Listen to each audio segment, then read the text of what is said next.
Hi guys and girls, I'm really excited. I'm in Adelaide. We've just finished a seminar and we've got two great guys that are doing incredible things here in South Australia.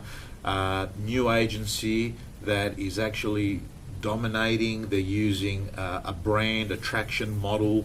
They're the purple cow. They're standing out, and we've got two good looking young guys that are doing special things. We've got Alex and Nathan here. Thanks, Tom. Thanks, Tom. So you know who they are and where they're from. Ouwens Casserly, Harcourts, here in Adelaide. So we're going to have an informal chat. I'll start off. Alex, how long's the business been going? So we started, I'll never forget, on the 1st of November 2011. Yeah. So if you're a numerologist, you'd love it. 11111. Wow. So 18 months. Was that intentional? Can't forget it. It wasn't actually. No, it just fell onto that day. So, just luck. Yeah. So we've celebrated our first birthday last November, and we celebrated it on the 1st. So we'll do that every year because it was a very special day for us, and it's been a great ride in the first 18 months. Beautiful. Nathan, you've known each other before getting together, the business? Yeah, look, we've been in the industry about 6 or 7 years. Now we were working in another Harcourts office, the number one office in Adelaide here and Australia for 3 years running, and we were the number 1 and 2 agent consistently there. An opportunity for successions was limited where we were, and we were very open with that discussion. And then we had the opportunity to open up our own office. So we started it, and that was probably after sort of 3 or 4 years of working with the other office. And then we've nearly been 18 months, 2 years as business owners and still working in the field. Fantastic. Can I ask now, it's 18 months, what's the business look like? How many people work there? There's 26 people probably at the moment, and that's a mixture of 13 or 14 actively selling. Yeah. 3 or 4 of them have support through buyer managers. Yeah. And then there's administration, finance. We've got a full-time photographer. Yeah. That's exclusive to us, and I think that's made a big difference with our branding as well. So about 26 at the moment, and we'll probably move into the 30-odd throughout the year, and a few more agents may come and join us. Okay, both in sales? You both sell? Yes. Both write decent business? Yep. Okay. Which of the two manages the team, or do you have a sales manager? Well, we don't have a sales manager. Nathan specialises a little bit more in the managerial side, the back end of the business. Yeah. I do a little bit more on the front end. Both auctioneers, Yeah. active in the field. It's probably a bit more operational, a bit more strategic. Yeah. But we do like to cross over as well, and not just leave it to one person to be solely looking after that area. We do work very closely, and it is a good mateship as well as a great business partnership. Beautiful. We were selling about a home a week each before we went into business ownership. So 50 to 60 properties a year. Yeah. And focusing primarily in the middle to upper end market in Adelaide. We're both in our sort of early to mid 30s, so we're managing to get further and further into that upper end. What price range is that? Between 1 million and we just listed one for 3.3. Right. So it's probably 4 million maximum in our marketplace, but generally speaking 1 to 1.5, 2 million. Okay. One of the things I want to talk about, I was really interested about getting you on here, and this is, I mean, everyone knows that I work for News Limited, and it's my business to actually promote newspaper advertising, but it's refreshing when I actually see people that are young, that are growing a business and have adopted print as a brand strategy to grow their business, but also help vendors get more money, because I mean, you don't get vendors money because it suits you. You get vendors money because it suits the vendors. A byproduct is it helps your brand. Absolutely. So tell us a little bit about some of the results that you've been monitoring using print in your marketing campaigns. Yeah, we've probably got 2 really good stories there, Tom, and I'm glad you did mention about the vendor, and that's what it always is about for us. It's trying to create different ideas that's going to give the owner an opportunity to get a better price. So property 1 was in Adelaide CBD property, a renovated 1900 double-storey terrace that had been a restaurant at some stage and had been an old chemist shop. So obviously we thought it was a very emotional buyer who would look at it, maybe someone who wasn't looking in the Adelaide CBD. The challenge with Adelaide itself is one of the highest searched suburbs in Australia. So if you type in Adelaide on the internet, 5, 10, 15, I don't know how many pages of properties that are listed, a lot of apartments. So there's a lot of noise for Adelaide. So we actually ran a trial. They were doing print advertising in the Saturday Advertiser, as well obviously online. So what we did on a Saturday and a Sunday open, we had different time listed in the internet and a different time listed in the Saturday Advertiser. What we found over that weekend, 36 groups came through over the whole weekend. 20 people came to that advertised time that was in the press media, and leaving 16 that came through the internet. And we definitely found those people that came off the press were looking for a certain lifestyle or a certain property. They weren't looking at a specific price range, and they weren't looking at a specific suburb. And we were in the $900 to $1 million price bracket on that, and we ended up with 5 offers, and it sold at the upper end of that range in 3-week campaign, which was great. And then Alex had one in Glandore recently. Yeah, and that was a great result for the vendor. The other one was in a southern suburb of Adelaide, about 3 kilometres outside of the CBD. Record price in the suburb was $910,000. Suburb with old character cottages, sort of 1900s, turn of the century architecture. Yet to sort of really come of age sort of suburb. When we mentioned the suburb Glandore to many people in the eastern suburbs, where the property prices are probably worth an extra 20 and 30%, they either didn't know where it was or sort of saw it as maybe a little bit lower than what it actually is. So those buyers, I believe, wouldn't have been looking on the internet for this particular property. The end buyer for this one, as it was a exceptionally well renovated property and we're looking for that record price, would have come from perhaps searching in a suburb with higher median prices.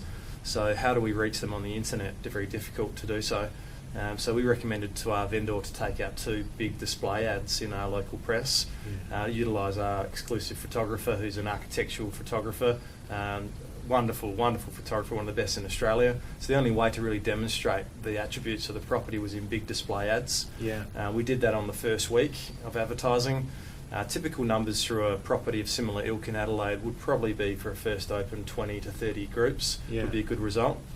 We opened it on Easter weekend twice on the Saturday.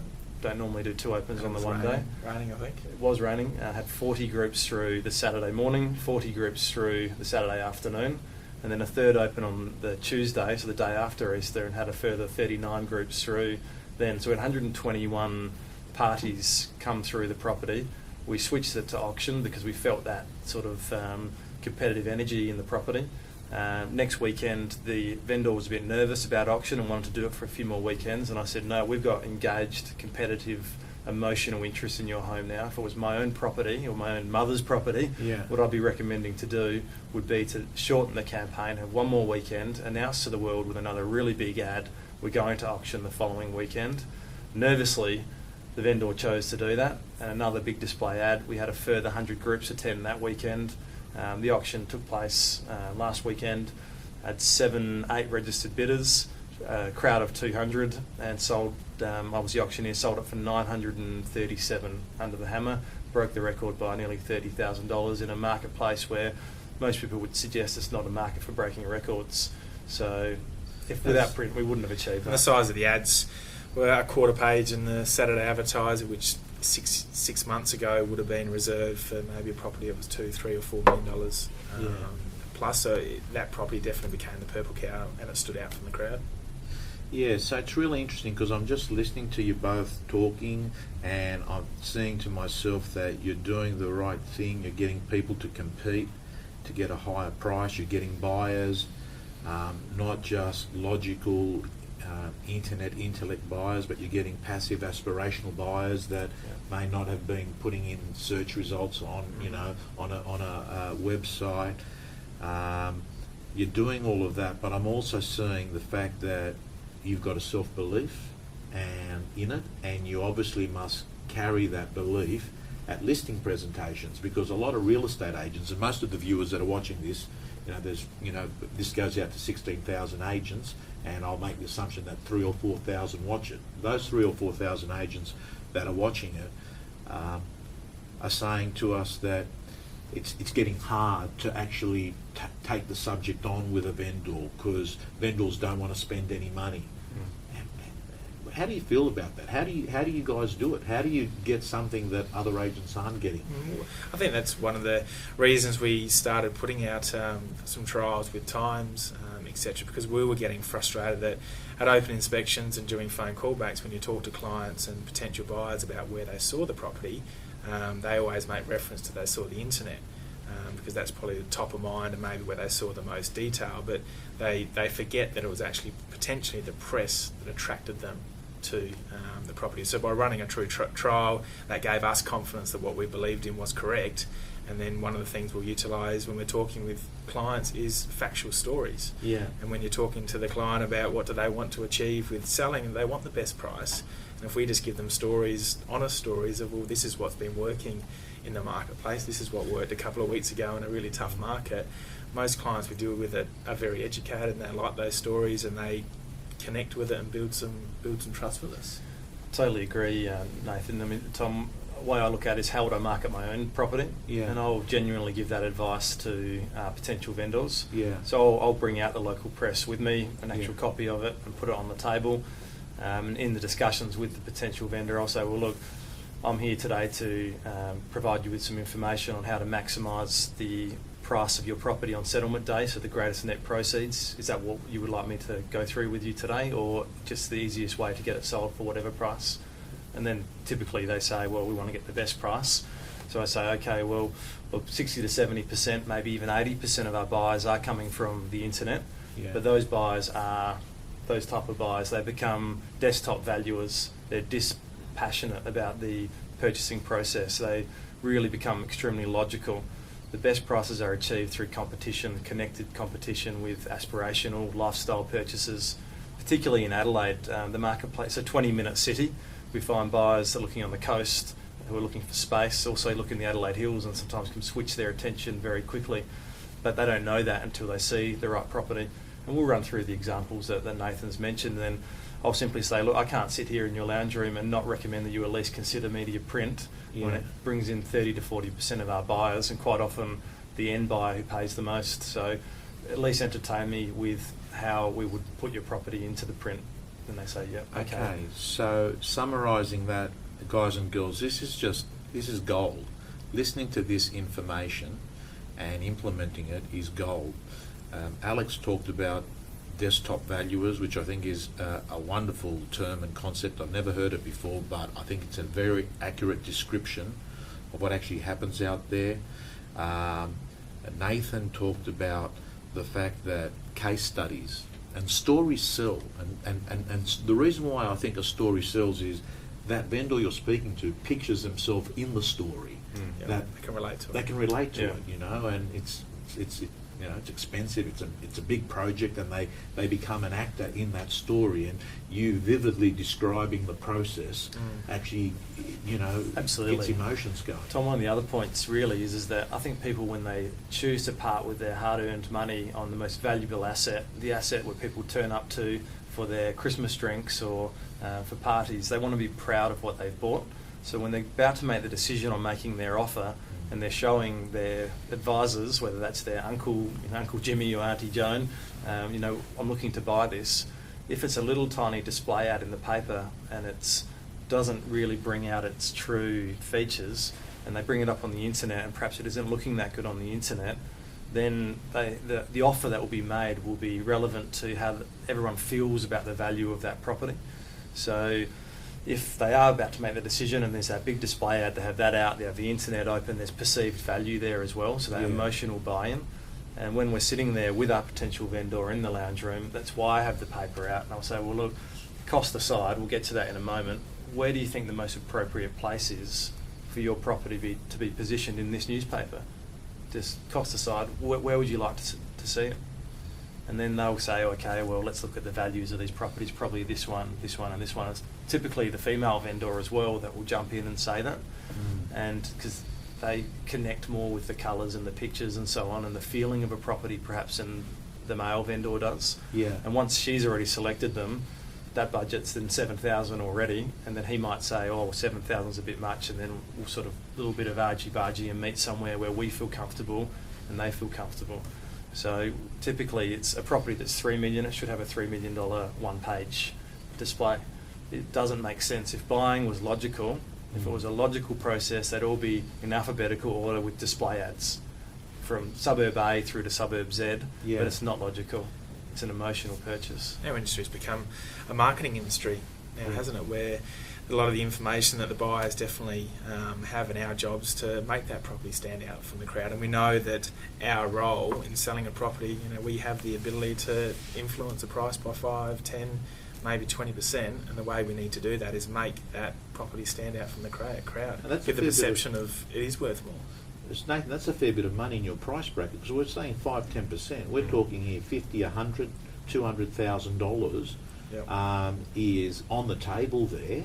Is that special hidden part of value that you get by marketing well, creating high perceived value, which, by the way, one of the publications we own is Vogue.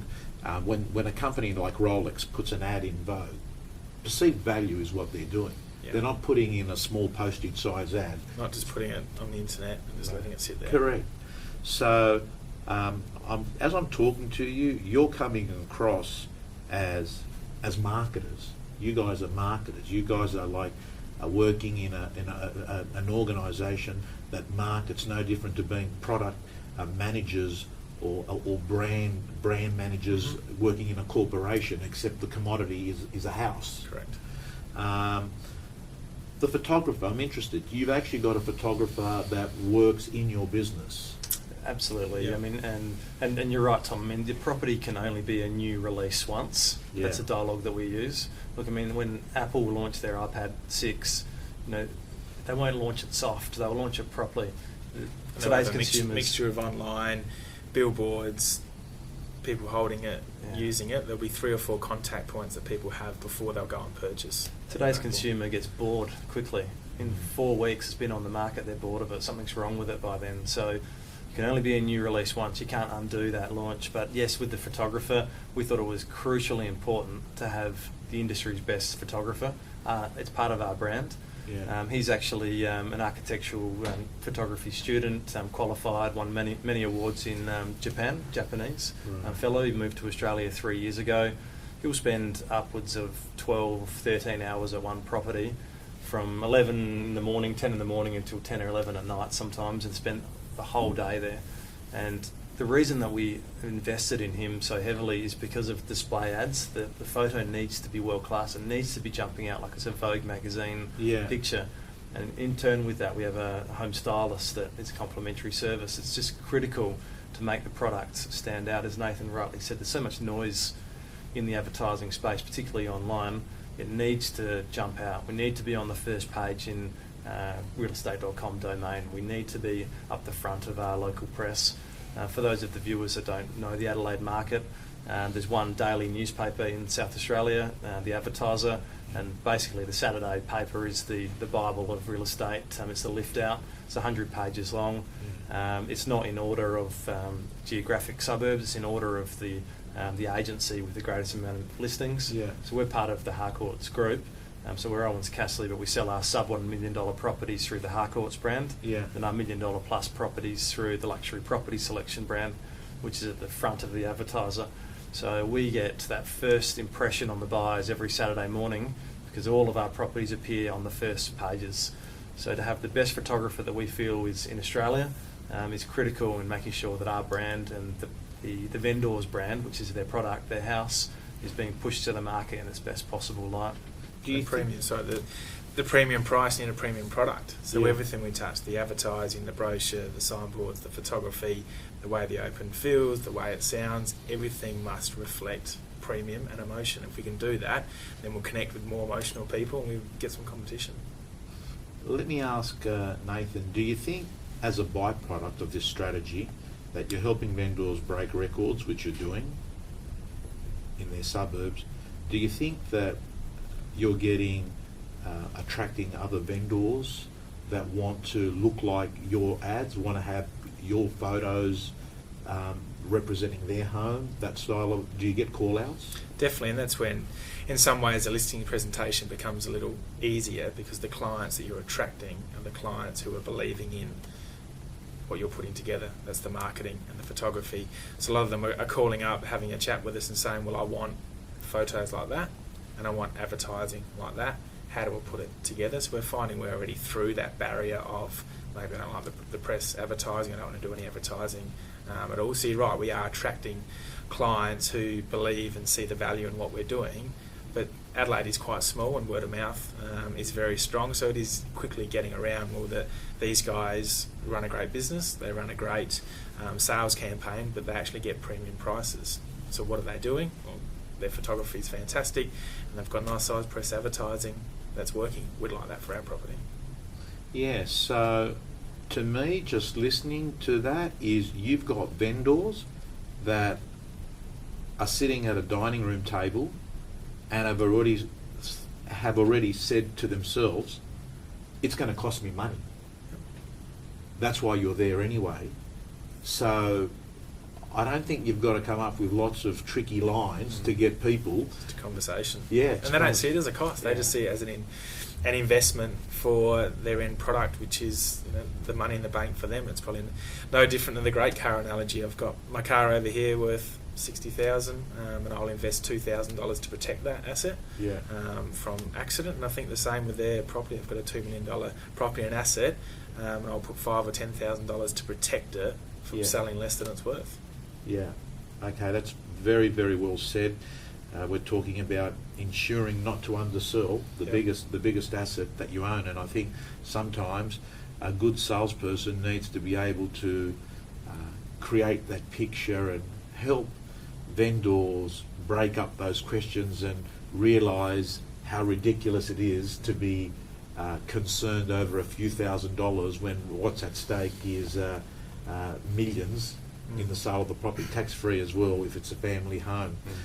I want to move on and talk about just your plan in the future is to keep growing this business. You want to elaborate on that? Yep. I mean, you're very young, 18 months going in. You want to build. It really is an attraction business for a business that's been going since November 2011 to now. It has grabbed the attention.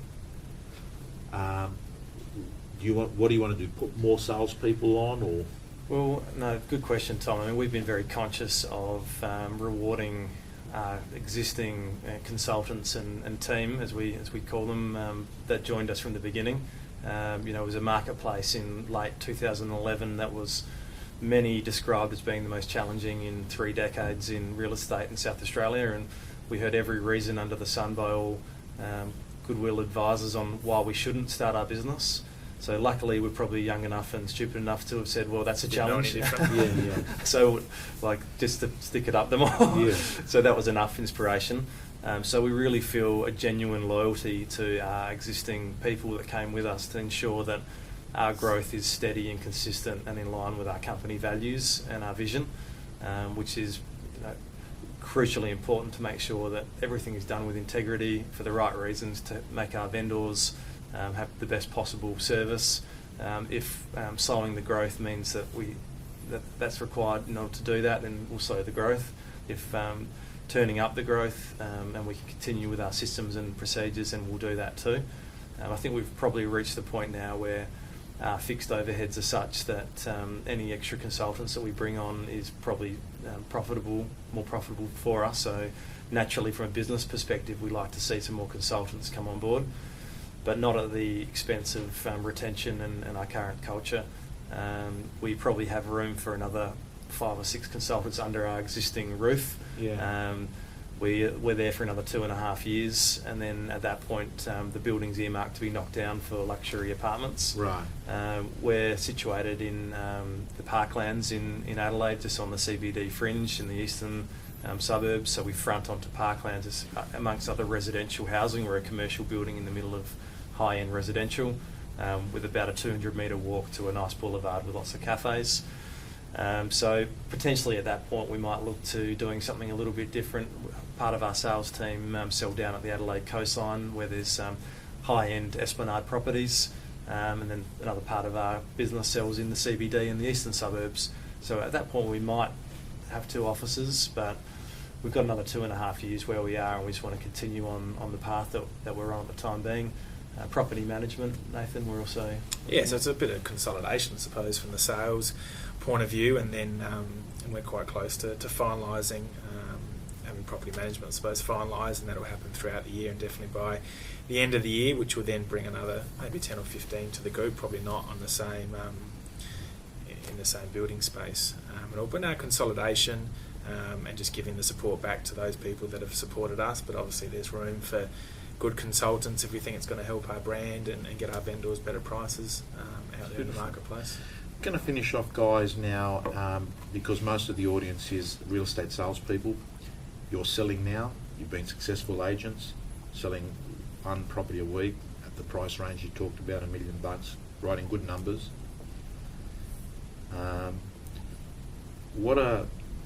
And I'll ask each of you, top 3 characteristics of a good salesperson.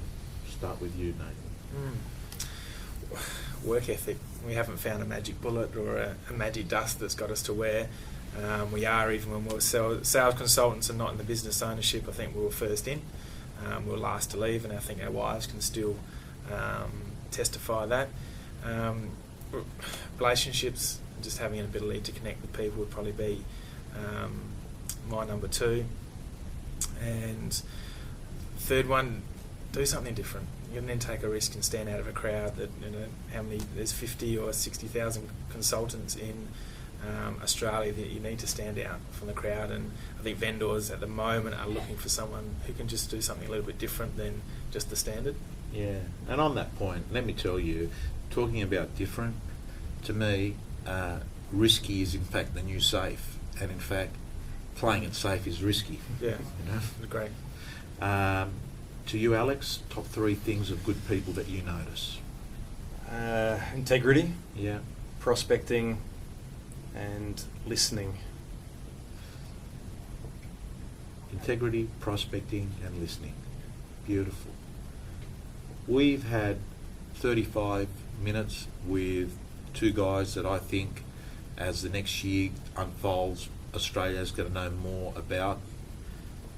Intelligent, smart, sharp, doing things different, and actually deciding to change the game, to not actually just be another competitor doing the same thing. Guys, thank you so much for your time. Much appreciated. Thanks, Tom. Enjoyed it. Thank you. Great. Thank you, Tom. Thank you.